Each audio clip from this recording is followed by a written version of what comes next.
Hello good morning guys, कैसे हैं आप लोग। आशा करता हूँ कि अच्छे होंगे। आज का जो अपना लेक्चर है इसके अंदर अपन क्या करेंगे, इसके अंदर कोशिका की खोज और कोशिका की संरचना के बारे में कुछ क्वेश्चंस करेंगे, कुछ ऑब्जेक्टिव क्वेश्चंस करेंगे जो कि काफ़ी इंपॉर्टेंट होने वाला है आपके डिफरेंट एग्जाम के लिए। ठीक है, चलिए हम बात करते हैं आज का लेक्चर। ठीक है, तो उसमें पहला क्वेश्चन जो अपना है, पहला क्वेश्चन क्या कह रहा है यहाँ पे, निम्नलिखित में से किसने, ठीक है, क्या कह रहा है कि निम्नलिखित में से, अगर यहाँ बात करें क्वेश्चंस का, तो निम्नलिखित में से किसने जीवित कोशिका का सर्वप्रथम खोज किया था। इसमें क्या कह रहा है कि जीवित कोशिका खोज सर्वप्रथम किसने किया था। तो आपको पता होगा कि जब कोशिका का खोज का अपन लेक्चर याद कीजिए, उसके अंदर बताए थे कोशिका का खोज सर्वप्रथम क्या था, रॉबर्ट हुक ने। लेकिन रॉबर्ट हुक जो खोज किया था वो मृत कोशिका था। वो क्या था, वो मृत कोशिका था।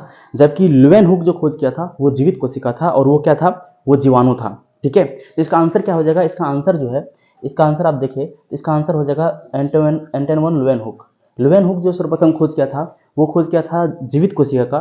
लेकिन सर्वप्रथम कोशिका खोज अगर ऐसे पूछे हमसे तो हम इसको बोलेंगे रॉबर्ट हुक को। ठीक है, रॉबर्ट हुक को क्यों बोलेंगे, रॉबर्ट हुक को क्यों बोले, क्योंकि सर्वप्रथम इसी ने खोज किया था। लेकिन ये जो कोशिका था वो कैसा था, वो मृत कोशिका था। अच्छा, मृत कोशिका खोज जो किया था रॉबर्ट हुक ने, वो जो कॉर्क कोशिका से किया था। किससे किया था, ये जो है कॉर्क सेल से किया था। ठीक है, ये जो है कॉर्क, ठीक है, कॉर्क होता है एक वृक्ष का छाल को कॉर्क बोलते हैं। उसके अंदर जो है, जो माइक्रोस्कोप से उसको जूम करके देखा तो उससे पता चला कि इसके अंदर जो है कुछ मधुमक्खी का जो घोंसला होता है, मधुमक्खी का जो मतलब घोंसला होता है, उसके ऐसा स्ट्रक्चर देखने को मिला था। ठीक है, किसके अंदर, कॉर्क के अंदर। तो उसको ये कोशिका बोल दिया था रॉबर्ट हुक ने। ठीक है, तो रॉबर्ट हुक खोज कर बात करते हैं तो वो कोशिका सर्वप्रथम खोज किया था रॉबर्ट हुक, लेकिन वो मृत कोशिका था। जीवित कोशिका खोज लुवेन हुक किया था। ठीक है, जो कि जीवाणु था। इसने जो खोज किया था वो जीवाणु था। ठीक है, लुवेन हुक जो खोज किया था वो क्या था, वो जीवाणु था। ठीक है, और स्लेडन स्वान जो है ये कोशिका का सिद्धांत दिया था। वो क्या दिया था, स्लेडन स्वान का बात करते हैं तो कोशिका का सिद्धांत दिया था। बात करते रॉबर्ट ब्राउन का, तो उसने केंद्रक का खोज किया था। कौन किसका खोज किया था, रॉबर्ट ब्राउन जो है वो केंद्रक का खोज किया था। ठीक है, तो इसका आंसर क्या आ जाएगा, डी नंबर। ठीक है, चलिए नेक्स्ट क्वेश्चन अगर बात करते हैं, नेक्स्ट क्वेश्चन क्या कह रहा है यहाँ पे, नेक्स्ट क्वेश्चन क्या कह रहा है कि कोशिका के संदर्भ में निम्नलिखित कथनों पर विचार कीजिए। ठीक है, तो यहाँ पे पहला क्वेश्चन क्या कह रहा है यहाँ पे कि जीवित जगत में सबसे बड़ी कोशिका ऑस्ट्रिच का अंडा एवं छोटी कोशिका जो है माइकोप्लाज्मा है। बिल्कुल सही बात है। जीवित जगत में सबसे, आपको बताए थे हम कि सबसे बड़ी कोशिका जो है वो क्या है, ऑस्ट्रिच का एग है, ऑस्ट्रिच का एग है। जबकि सबसे जो है, सबसे छोटी कोशिका जो है वो कौन है, माइकोप्लाज्मा है। ठीक है, तो ये तो स्टेटमेंट, पहला स्टेटमेंट तो पूरा सही है। ठीक है, पहला क्या है, पहला तो यहाँ पे अगर बात करते हैं, पहला तो, एक सेकेंड गाइस,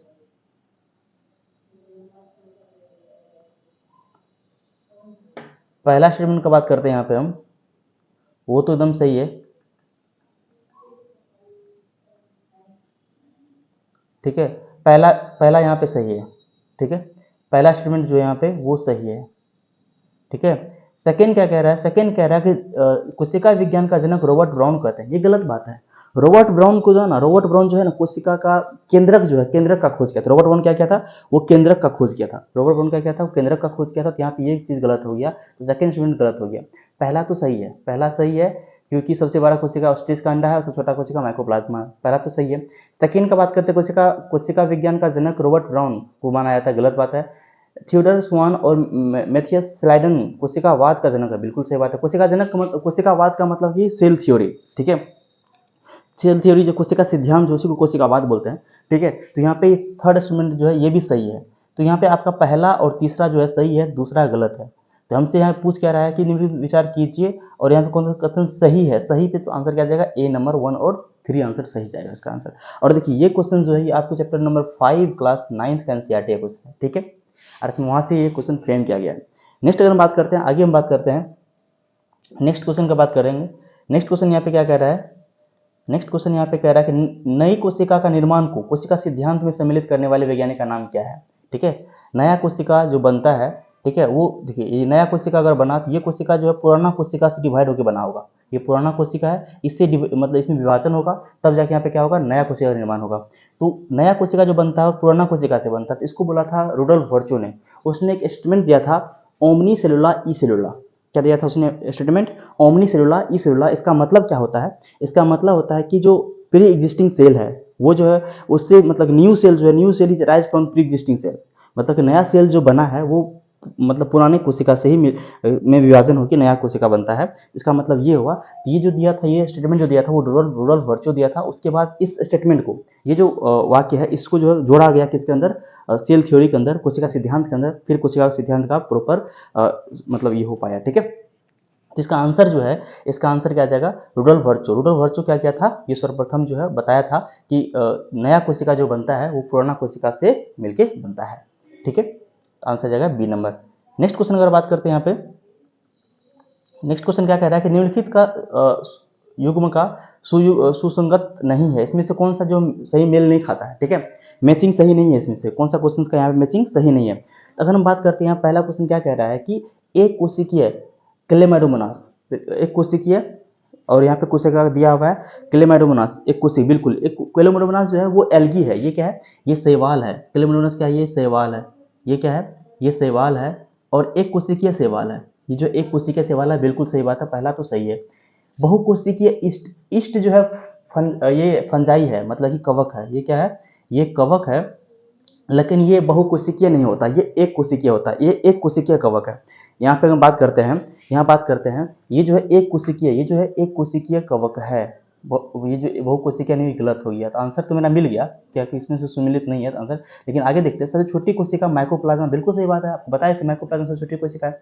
नेक्स्ट अगर हम बात करते हैं सबसे बड़ी कोशिका जो है शुतुरमुर्ग कांडा, ये भी बात सही है। तो यहाँ पे सी और डी सही है, बी गलत है। आंसर मेरा यही हो जाएगा, आंसर जो है वो यही हो जाएगा। ठीक है, बी नंबर ऑप्शन इसका आंसर हो जाएगा। ठीक है, ठीक है, तो यहाँ पे आपका ये वाला स्टूडेंट सही है, ये गलत है, ये सही है, ये सही है। तो आंसर हमसे पूछ रहा है कौन सा सुमेलित नहीं है, तो आंसर जाएगा बी नंबर। ठीक है, चलिए आगे हम बात करते हैं। यहाँ पे नेक्स्ट क्वेश्चन क्या कह रहा है, नेक्स्ट क्वेश्चन की अगर बात करते हैं यहाँ पे हम, नेक्स्ट कह रहा है कि निम्नलिखित में से क्रमशः अनियमित आकार की तथा केंद्रक विहीन कोशिका, इसमें से कह रहा है केंद्रक विहीन कोशिका कौन सा है। एक तो अनियमित आकार, तो अनियमित आकार जो होता है, हाँ, डब्ल्यूबीसी का जो शेप होता है, डब्ल्यूबीसी का शेप वो अनियमित आकार का होता है। ठीक है, क्योंकि इनको जो है कोशिका, मतलब कि जो हमारा रक्त नलिकाएं हैं, रक्त नलिकाएं का जो भित्ति होगा उसके अंदर जो कोशिका होगा, ठीक है, सेल्स होगा, उसके बीच में जो इंटरसेलुलर स्पेस है उससे होकर निकलना होता है बाहर टिश्यू फ्लूइड में। ठीक है, फिर जाकर वहाँ पे उनको जो है वहाँ के उसके अंदर जो भी पैथोजेंस उसको किल करना होता है डब्ल्यूबीसी को, तो वहाँ पे मूवमेंट करता है। तो इसका मूवमेंट जो अमीबा जैसा होता है, किसका मूवमेंट है यहाँ पे, डब्ल्यूबीसी का। तो मतलब इसका जो आकार है वो अनियमित है। कैसा है, अनियमित है। हाँ, लेकिन केंद्रक विहीन का बात करते हैं, हमारा आरबीसी जो है, आरबीसी हमारा, आरबीसी मेच्योर आरबीसी, मेमल्स का जो मेच्योर आरबीसी है उसके अंदर जो केंद्रक नहीं होता, उसके अंदर क्या होता है, उसके अंदर केंद्रक नहीं होता है। ठीक है, इसका आंसर जो जाएगा, उसका आंसर जाएगा डब्ल्यूबीसी एंड आरबीसी, श्वेत रक्त नलिका और जो है रेड, मतलब कि यहाँ पे डब्ल्यूबीसी और आरबीसी इसका आंसर जाएगा। हाँ, अमीबा का तो यहाँ पे अनियमित आकार होता है। ठीक है, वाहिका, लेकिन इसके अंदर जो केंद्रक विहीन नहीं होता है। आंसर इसका जाएगा सी नंबर। ठीक है, आगे हम बात करते हैं, नेक्स्ट क्या कह रहा है यहाँ पे, नेक्स्ट कह रहा है कि कथन ए और कारण आर को पढ़िए और निश्चित गए कूट को मतलब कि यहाँ पे सही करने के लिए। ठीक है, पहले यहाँ पे क्या कह रहा है, एसेशन कह रहा है कि अमीबा एक कोशिकीय है, बिल्कुल सही बात है, और अनियमित आकार का कोशिका है, बिल्कुल सही बात है, ये भी स्टूडेंट सही है। अमीबा में पोषण कूट पाद हेतु करता है, बिल्कुल सही बात है, दोनों सही है। लेकिन इसका करेक्ट एक्सप्लेनेशन ये शब्द नहीं बता रहा है कि एक कोशिका मतलब अमीबा जो एक कोशिकीय है, अनियमित आकार का है। ठीक है, हाँ, उसका गुण बता रहा है, अमीबा गुण बता रहा है यहाँ पे कि अमीबा जो है पोषण जो है कूट पाद के हेतु करता है। जैसे देखिए ये अमीबा है, मान लीजिए ये अमीबा का हो गया। ठीक है, इसका ये वाला जो बाहर बढ़ा हुआ है ना पार्ट, इसी को बोलते हैं सूडोपोडिया। ठीक है, इसी को क्या बोलते हैं, इसको हम बोलते हैं सूडोपोडिया। इसको हम बात करते हैं, इसको हम बोलते हैं सूडोपोडिया, सूडोपोडिया। ठीक है, सूडोपोडिया को हिंदी में बोलते हैं कूटपाद। क्या बोलते हैं इसको, इसको बोलते हैं कूटपाद। तो इसे कूटपाद, मान लीजिए यहाँ पे खाना, यहाँ भोजन का पार्टिकल है, ये इधर बढ़ेगा, ये इधर से बढ़ेगा और इसको अंदर कर लेगा। ठीक है, इसको इस तरह से घेर लेगा चारों तरफ से इस कूटपाद के थ्रू से, और इसको अंदर कर लेगा। तो ये इसका पोषण में सहायता करता है कूटपाद, मतलब कि सूडोपोडिया। ठीक है, और इसका आकार भी अनियमित है, कैसा ही बना दीजिए अमीबा वैसा ही होता है, कैसा भी आकार का बना दीजिए, अमीबा का शेप कोई फिक्स नहीं होता है, अनियमित आकार का होता है। और ये एक कोशिकीय है, और इसको प्रोटिस्टा जगत में रखते हैं। कहाँ रखते हैं, अमीबा जो है यूकैरियोटिक कोशिका है। ये कैसा है, अमीबा यूकैरियोटिक है। यूकैरियोटिक एक कोशिकीय यूकैरियोट को कहाँ रखते हैं हम, प्रोटिस्टा के अंदर रखते हैं। बाकी जितना प्रोकैरियोट है उसको हम रखते हैं मोनेरा जगत के अंदर। यहाँ जो हम बात करते हैं, यहाँ जो बात करते हैं अमीबा का, अमीबा क्या है, यूकैरियोटिक जीव है। ठीक है, इसको कहाँ रखते हैं अपन, इसको रखते हैं प्रोटिस्टा जगत में। तो प्रोटिस्टा जगत का ये सदस्य हो गया। ठीक है, अरस में आगे हम बात करते हैं, तो इसका क्या कह रहा है कि इसका आंसर क्या जाएगा, ए बी दोनों सही है, परंतु आर ए का सही स्पष्टीकरण नहीं है, तो आंसर जाएगा बी नंबर। ठीक है, चलिए आगे हम बात करते हैं नेक्स्ट क्वेश्चन क्या कह रहा है यहाँ पे। नेक्स्ट क्वेश्चन कह रहा है कि विषाणु जीवित एवं निर्जीव मध्य के कड़ी होने के साथ साथ ये कोशिका सिद्धांत का अपवाद भी हैं, क्योंकि अब देखिए आपको बताए थे कि विषाणु जो है, विषाणु हो गया, प्रायंस हो गया, ठीक है, ये सब जो है कोशिका मतलब कि लाइकेन हो गया, ठीक है, ये सब जो है कोशिका सिद्धांत का जो अपवाद है। क्यों अपवाद है कि यहाँ पे विषाणु जो है ये जो है लिविंग नहीं है, ठीक है, जो है ये इसको हम सजीव नहीं बोलते हैं, ये न तो सजीव है न ही निर्जीव है। जब ये पर्यावरण में होता है उस कंडीशन में तो उसको निर्जीव बोलते हैं। जैसे ये किसी होस्ट के अंदर, किसी होस्ट के अंदर चला गया, ठीक है, जब किसी सजीव के अंदर इंटर कर गया, ठीक है, तो जब वहां पर सजीव हो जाता है वो कौन, विषाणु, वायरस, ठीक है, इसको न तो सजीव न ही निर्जीव बोला जाता है अरसे में। तो इसका जो आंसर यहाँ पे होगा, तो ये जो है क्या कह रहा है कि अपवाद है, साथ साथ अपवाद क्यों है, ये क्योंकि बाह्य वातावरण में क्या होता है, ये अजैविक होता है, मतलब कि नॉन लिविंग होता है, इसलिए इसको क्या बोलते हैं अपन, इसलिए इसको जो अपवाद बोलते हैं। बाकी ये जो है ये सजीवों में द्विगुणन द्वारा जनन करते हैं, इसमें डीएनए आरएनए में कोई एक अनुमान पता, ये तो बात सही है, लेकिन इसमें जो है आंसर जो है इसका मेन जो कारण जो है कोशिका सिद्धांत का अपवाद होने का, वो क्या है, इसका बाह्य वातावरण में जो है ये अजैविक होता है, नॉन लिविंग होता है, ठीक है, इसलिए इसको not living not non living बोला जाता है। मतलब एक ए सेलुलर ऑर्गेनिज्म है, अकोशिकीय है, ए सेलुलर है, ये क्या है, ए सेलुलर मतलब कि अकोशिकीय है। चलिए आगे अगर हम बात करते हैं, नेक्स्ट क्वेश्चन क्या कर रहे हैं यहाँ पे, नेक्स्ट क्वेश्चन कह रहा है कि नेक्स्ट क्वेश्चन यहाँ पे, एक सेकंड गाइस, कह रहा कथन, यहाँ भी वही बात है, कथन कारण का क्वेश्चन है यहाँ पे कि कथन क्या कह रहा है कि प्रोकैरियोटिक जीवों में जैसे जीवाणु में केंद्रक अनुपस्थित, बिल्कुल सही बात है। तो यहाँ पे केंद्रक नहीं होता, यहाँ पे केंद्रकाभ होता है, न्यूक्लियोइड होता है, ठीक है, क्योंकि केंद्रक के ऊपर झिल्ली नहीं होता, यहाँ पे केंद्रक झिल्ली नहीं होता है, तो केंद्रक के अंदर जितना भी जेनेटिक मटेरियल है वो बिखरा पड़ा होता है कोशिका के अंदर, इसमें प्रोकैरियोट में बिखरा पड़ा होता है। तो यहाँ पे जो है केंद्रक अनुपस्थित होता है, इसकी जगह पे क्या होता है, यहाँ पे होता है केंद्रकाभ, न्यूक्लियोइड होता है, ठीक है। और रीजन कह रहा है कि केंद्रक झिल्ली के अभाव में इनमें केवल डीएनए युक्त केंद्रकाभ पाया जाता है, बिल्कुल सही बात है, इसका करेक्ट एक्सप्लेनेशन भी है, ठीक है। इसके अंदर डीएनए युक्त पदार्थ तो है, जेनेटिक मटेरियल तो है, लेकिन इसके जो इसका जो न्यूक्लियस है ना, इसका जो मतलब कि इसका जो केंद्रक एक्चुअली केंद्रक तो है नहीं, केंद्रक झिल्ली अनुपस्थित होने के कारण इसका जो कंटेंट है न्यूक्लियस का वो बिखरा पड़ा होता है केंद्रक का, इसलिए इसको नाम दिया गया केंद्रकाभ। क्या नाम दिया इसका, नाम दिया केंद्रकाभ, न्यूक्लियोइड, ठीक है। इसका जो आंसर होगा वो दोनों सही है और दोनों एक्सप्लेनेशन भी, स्पष्टीकरण भी कर रहा है, तो इसका आंसर देखा ए नंबर, ठीक है। अब देखिए इसका जो स्ट्रक्चर होगा इस तरह से होता है, ये जो मान लीजिए प्रोकैरियोटिक कोशिका है, इसका न्यूक्लियस जो है ये जो मतलब डीएनए जो बिखरा पड़ा सेल के अंदर, ठीक है। इसके अलावा इसके अंदर एक प्लाज्मिड होता है, एक्स्ट्रा डीएनए होता है प्लाज्मिड, ठीक है, अरस्मित ये, तो यहाँ पे जो ये जो इसके मतलब देखिए ये जो कंटेंट है ये डीएनए या आरएनए में से कुछ होगा, ठीक है। ये जो डीएनए है, ये डीएनए जो है इसके चारों तरफ झिल्ली नहीं है, बिखरा पड़ा है, तो इसको यहाँ पे इतना दूर का रीजन जो है इसको अपन बोल देते हैं न्यूक्लियोइड, क्या बोलते हैं, न्यूक्लियोइड बोल देते हैं, और इसको हिंदी में बोलते हैं केंद्रकाभ, क्या बोलते हैं इसको, केंद्रकाभ बोलते हैं, ठीक है।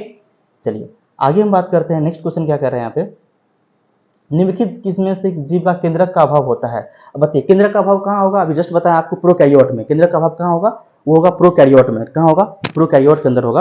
तो प्रोकैरियोट यहाँ पे जो है कौन कौन सा प्रोकैरियोट है उसको अपने को देखना पड़ेगा, ठीक है। तो पहला यहाँ पे थायोबैसिलस, बिल्कुल बेसिलस जो है ये बैक्टीरिया है, थायोबैसिलस क्या है,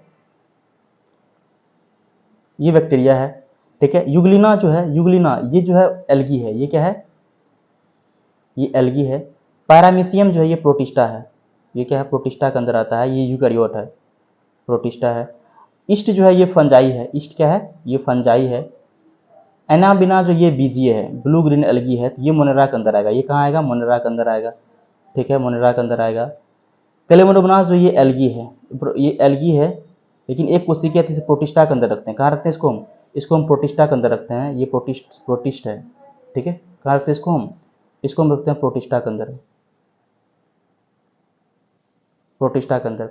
इसका आंसर जो होगा ये भी बैक्टीरिया जो है मोनेरा के अंदर आता है, ठीक है। इसका आंसर जगह 1 नंबर, और मोनेरा कहाँ पे है, या 4 नंबर, इसका आंसर जगह 1 और 4, आंसर सी नंबर ऑप्शन, ठीक है। इसका आंसर जगह सी नंबर ऑप्शन।